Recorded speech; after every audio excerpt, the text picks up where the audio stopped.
And now it's time for the good news here on Positively Inspiring New Thought Media Network. I am Reverend Michael Mangus. I am subbing in this evening for the Reverend Dr. Robert Brzezinski. And we would like to acknowledge where we get this wonderful news from, which is thegoodnewsnetwork.org, thegoodnewsnetwork.org. During the week, you can always go there for more good news, thegoodnewsnetwork.org.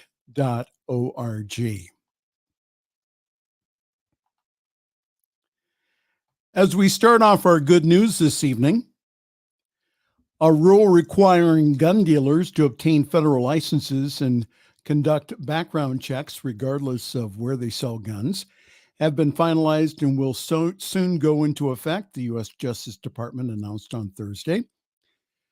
It's important because it aims at closing the so-called gun show loophole. It's a rule that clarifies what it means to be engaged in the business. And so those selling weapons at gun shows and other venues and online will face the same requirements as gun stores to check the backgrounds of those would-be buyers. An estimated 23,000 individuals are engaged in unlicensed gun dealing in the U.S., and the rule will impact tens of thousands of gun sales per year, a White House official said. The number of children that were killed by guns in the U.S. hit a high in 2021. Mass shootings have also surged in recent years, and the country overall has had a much higher rate of gun deaths other than other wealthier nations. Although it will increase the number of background checks, the rule does not include and does not constitute a universal background check. Certain firearm transfers, including those among family members, will still be allowed without a background check.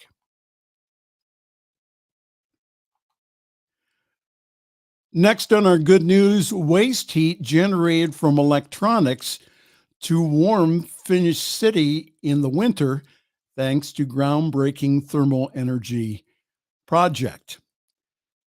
Heat stored underground in caverns can be set aside in Finland's summer months to be reused during the frigid winters, thanks to a state-of-the-art seasonal energy storage facility. Slated for construction this summer near Helsinki, it will be the largest in the world by all standards and will contain enough thermal energy to heat a small, medium-sized city all winter long. Thermal exchange heating systems like those built underground or domestic heat pumps are seen as the most effective way available of reducing the climate impact of home heating and also cooling. Their function relies upon natural forces or energy recycling to cool down or heat up water and then use it to radiate either hot or cold energy into a dwelling.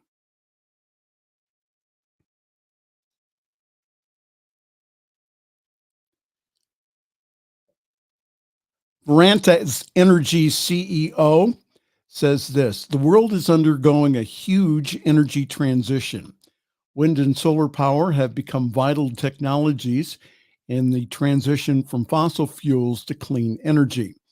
The biggest challenge, the CEO said, of the energy transfer has been so far the instability to store these intermittent forms of energy for later use.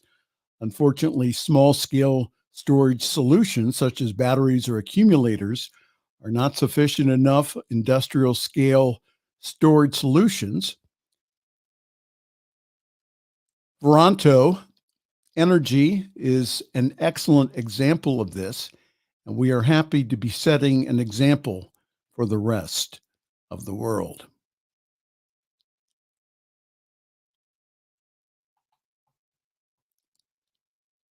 In our next story this evening, India approves a massive $9 billion rooftop solar plan with panels for more than 10 million homes.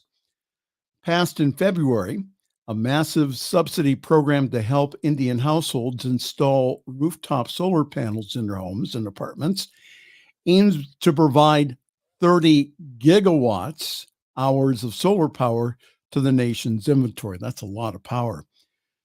The scheme will produce free electricity to 10 million homes, according to estimates. And the designating of a national portal, a sort of healthcare.gov for solar panels, will streamline the process of installation and also payment. The program was cooked up because India has fallen woefully behind on its planned installations for rooftop solar in many parts of the subcontinent. The sun is absolutely brutal and relentless. But by 2022, Indian rooftop solar power generators topped out at 11 gigawatts, which is 29 gigawatts under a national target set a decade ago. Even though in New Delhi, which can be covered in clouds and also smog for days, solar use report says that saving hundreds during the summer time on their electricity cost, with one apartment sharing $700 every month off of electric bills. Wow, isn't that wonderful? We'll be back with a lot more good news right after this here on your New Thought Media Network.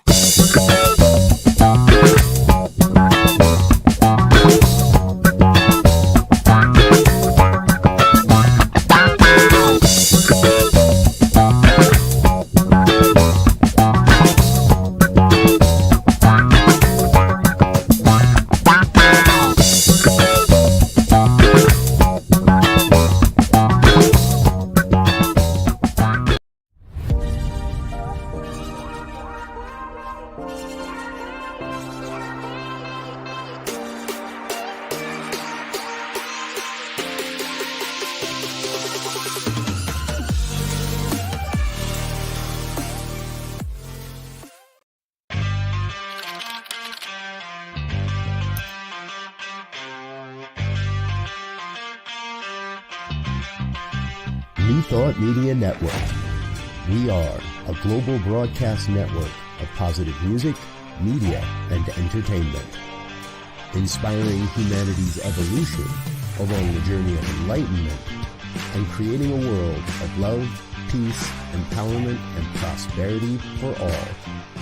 New Thought Media Network.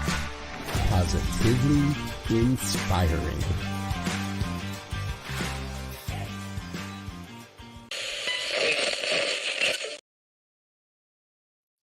And we're back here on Positively Inspiring New Thought Media Network with the good news for this week. I'm Reverend Michael Mangus. In our next story, incredible 60% of Europe's electricity was powered by clean energy in the first 2 months of 2024. According to an energy think tank, Europeans' generation of, now get this, 516.5 terawatt hours of renewable electricity in January and February satisfied 60% of the overall power demand. The generation is a year-over-year gain of 12% from the same period in 2023 and was driven by strong year-on-year growth in hydro and wind and a rebound in nuclear. Coinciding with this was a 12% year-over-year fall in the use of fossil fuels, with a 15% drop in energy from coal-fired powered plants, the think tank Ember reports.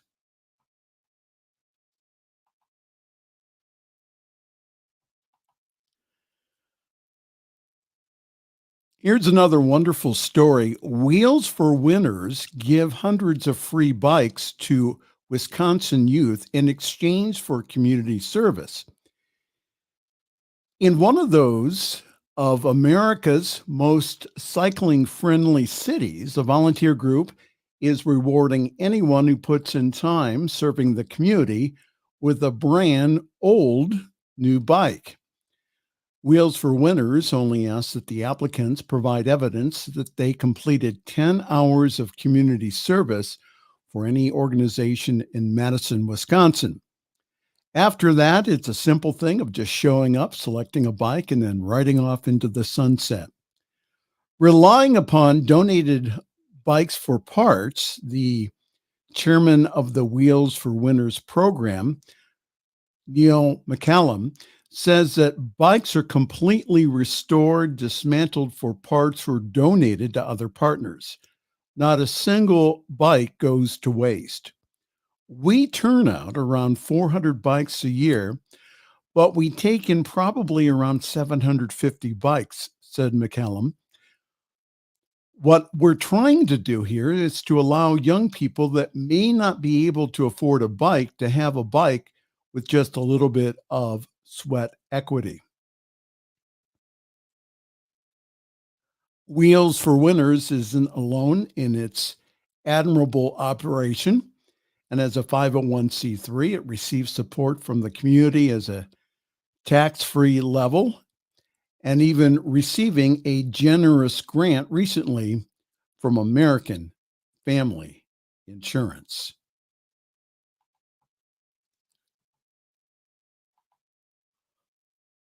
In our next story, Insect Farm hatches plan for greener animal feeds for chickens and pigs. Now, there's been a lot of talk on the media over the past few years about insect protein. How do you feel about that? Whether used in fake beef protein bars or other processed applications. But a startup in the UK has come up with a way to integrate bugs into the food supply chain in a way that not only cuts emissions, but also doesn't upset the stomach. The now 9-year startup, Entrocycle, uses bugs to replace corn, soy, and fish meal as a high-quality animal feed for pigs and chickens. Of the major meat sources around the world, chickens and pigs are known in the industry as monogastric, meaning they have one stomach as compared with other meat sources like beef, sheep, and goat, which are ruminants, meaning that they have several stomachs. Ruminants only eat grass, roughage, and other vegetable material. But while chickens and pigs have been fed corn and soy and other agricultural products for years, bugs would have made up an important and large part of their natural diets, especially for the latter, which were domesticated from tropical jungle fowl. Now, at Entrocycle's London development facility, thousands of black soldier fly larvae are turned into protein feed for pigs and chickens. The species of fly will eat almost any of its wasted food, making insect farming a double whammy for the environmental waste management, as it offers potential to divert food scraps from the landfill, where they will generally generate methane, a potent, short-lived greenhouse gas.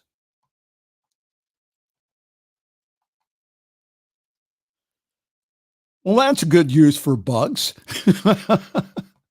We'll be back with a lot more good news after this here on your New Thought Media Network. Please help us say thank you to our organizational sponsors, including the Hefferland Foundation, Affiliated New Thought Network, International New Thought Alliance, Science of Mind Archives and Library Foundation, Center for Spiritual Living Denver, Center for Spiritual Living Midtown, New Thought Philadelphia, Planned Happiness Institute, Summit Center for Spiritual Living, One Heart Retreats, Center for Spiritual Living on the Lake, Unity, Kitchener. Unity Spiritual Center, Ottawa. Om Center for Spiritual Living, Satya Center. Begin Within Ministries. Center for Spiritual Living, North Jersey. Unity of Savannah. And the Center for Spiritual Living, Seattle, as well as all of our individual donors. Thank you for being part of the New Thought Media Network. Please like, share, and subscribe. New Thought Media Network, positively inspiring.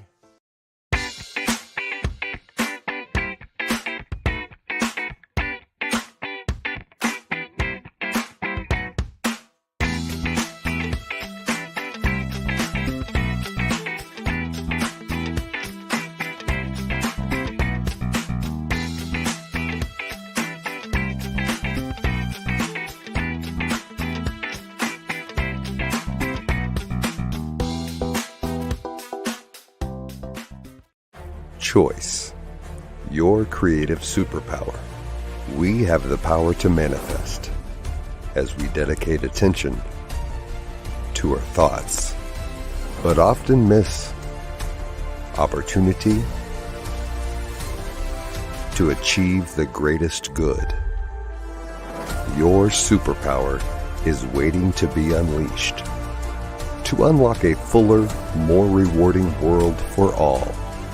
Join us every Thursday at noon Mountain Time for Choice, your creative superpower with Zoe DeMuro.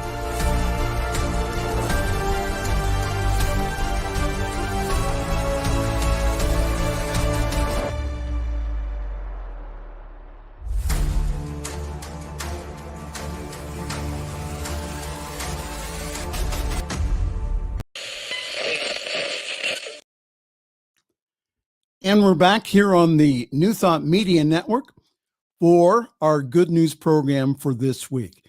And I'm Reverend Michael Mangus, and I'm subbing in this evening for the Reverend Dr. Robert Brzezinski. Here's a wonderful news story. Joyous New York City coffee shop hires and trains people with autism and also Down syndrome.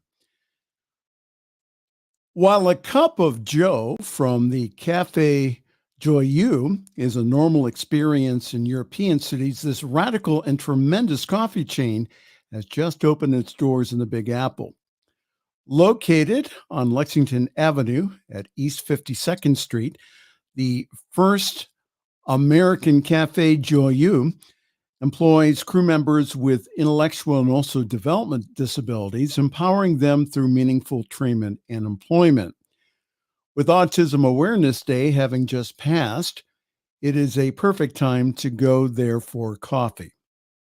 It is a beautiful thing to see the average Joe helping out its neurodivergent neighbors, but as humans are a communal species of social primates, few things can empower a person as much as the vote of confidence that they are worthy, capable, and also valuable of performing gainful and meaningful employment. To that end, whether it's a broad spectrum autism or Down syndrome, the cafe and the staff at Café Joyeux are trained and expected to perform like any other employee, something which Rachel Barcelona told CBS News changed her life. She said this, she says, "I've been rejected so many times and told that I was a burden because of my autism." She said, describing the shock she had when someone offered her a job, and I was going to get paid too. Founded by a French social entrepreneur, there are 20 Café Joyeux across the old world, a number most Americans will agree would be very joyous to see here stateside.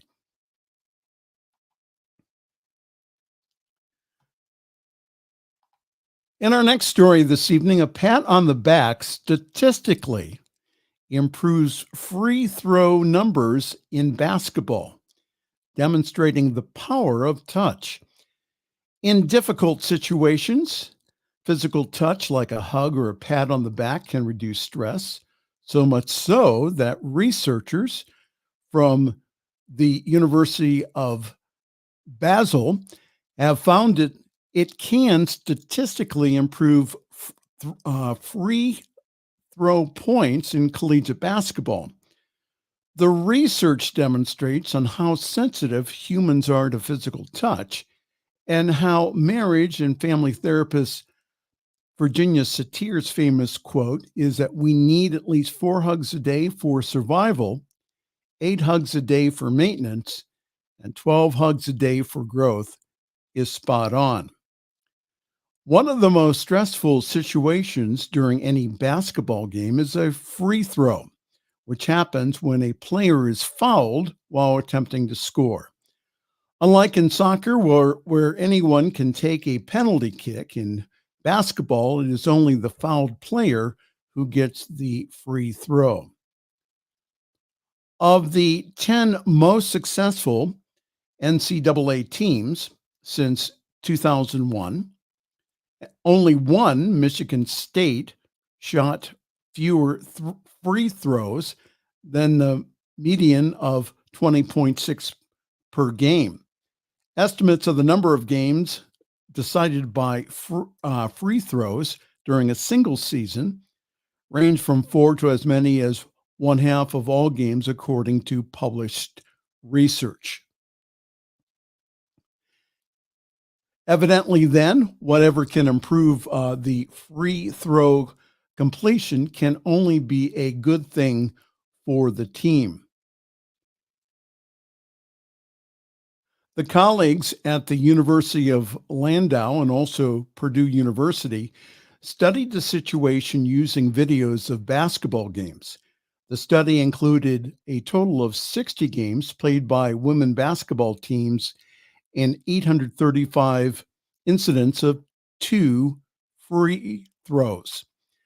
The researchers counted how many times of the 4 teammates touched the shoulder before a shot, for example, by tapping her on a shoulder or squeezing her hand.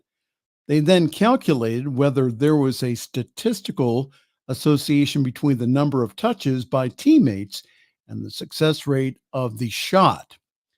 The data showed this, that the chance of scoring rose when teammates showed their support through touch. The effect only appears after a failed first shot, which makes sense because such a scenario is likely to spike stress levels.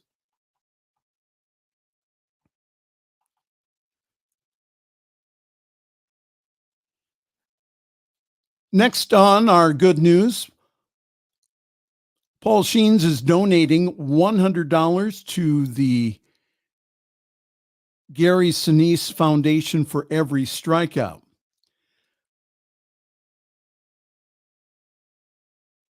Paul Skeens recently took to social media platform X to share his inspiring initiative.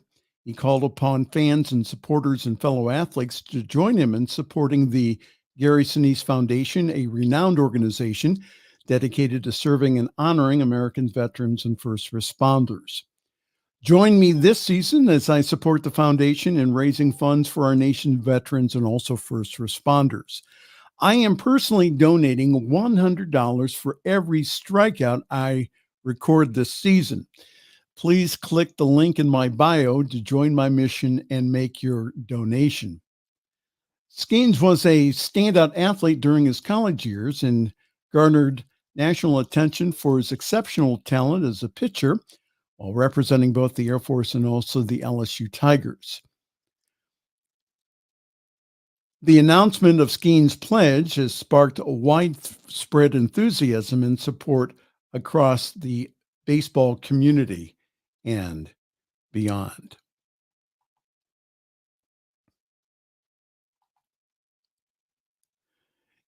Here's a nice story before we go to break. Millions of wildflowers now delight the town after a Vermont couple got tired of mowing the lawn all day. From a small Vermont country community comes the story of two Long Islanders who ditched mowing their massive lawn and planted wildflowers instead, delighting the neighbors, the birds, the bees, and also the butterflies. They've steadily grown their wildflower meadow to 2.5 acres, which has become so popular that it inspired others to do the same. Jonathan Yako and Natalie Gillard started their makeover during the pandemic when Gillard lost her job and Yako's hours were cut. He still worked remotely for the same company that he had when they lived on Long Island. And he told the Washington Post that their 5-acre property in Vermont used to boast a sea of grass that required a whole day to mow and to trim. Wanting to do something different, they explained their predicament of exhaustible mowing to a local who they have befriended, who just happened to work for a company called American Meadows.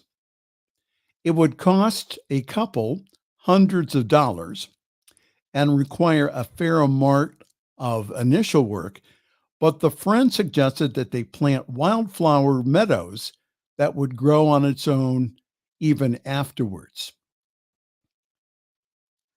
Yaku told the Washington Post that we had no idea what we'd be looking at after we first planted the meadow, but that was a part of the fun. The beauty of the meadow was striking, and soon it became to draw attention among the local community. People offered gratitude for coloring up their morning commute. People brought baked goods, bouquets, and most importantly, for newcomers who had had difficulties meeting new people on Long Island, they brought friendship. How wonderful is that? When we come back from break, we will share with you our New Thought Media Network Hero of the Week right after this.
And finally, in the good news, this is the New Thought Media Network Hero of the Week.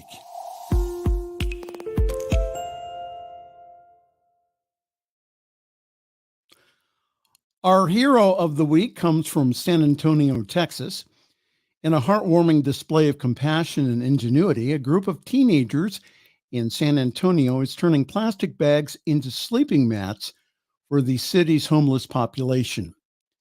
Led by the organizations Teens Give Back, these young change makers are making a tangible difference in the lives of those in need. We take for granted having a bed to go home to at night after a long day of work or school and the comfort that it brings us. Addie Roberts with Teens Give Back said, with this in mind, Roberts and her peers decided to repurpose used grocery bags into something invaluable for San Antonio's unsheltered residents. The process of creating these sleeping bags involves patience, dedication, and a collective effort. Each mat requires weaving of approximately 700 to 900 plastic bags, and it can take up to 15 to 20 hours to complete. Despite the labor-intensive nature of their project, the teenagers remain steadfast in their commitment to make a positive impact in their community. In some temperatures, the mats can save lives by keeping people off the ground, said Rex Bryan, who is the Vice President of Emergency Services for SAMS Ministries. Indeed, the simple act of providing a barrier between individuals and the elements can make a world of difference for those who are sleeping unsheltered outside. Over the past year, Teens Give Back have produced approximately 50 mats demonstrating their dedication to serving those experiencing homelessness in San Antonio. As the teens continue their mission to transform trash into treasure, they invite others to join in their cause and to make a big difference. Teens Give Back, our hero of the week here on the New Thought Media Network. Well, that's all the good news for this evening. Join us next week at 5 o'clock Mountain Time, 7 o'clock Eastern for more good news. On behalf of all of us here at the New Thought Media Network, I am Reverend Michael Mangus, and that I will see you at 8 o'clock this evening Eastern Time for Friday's Fireside Chat. Good night.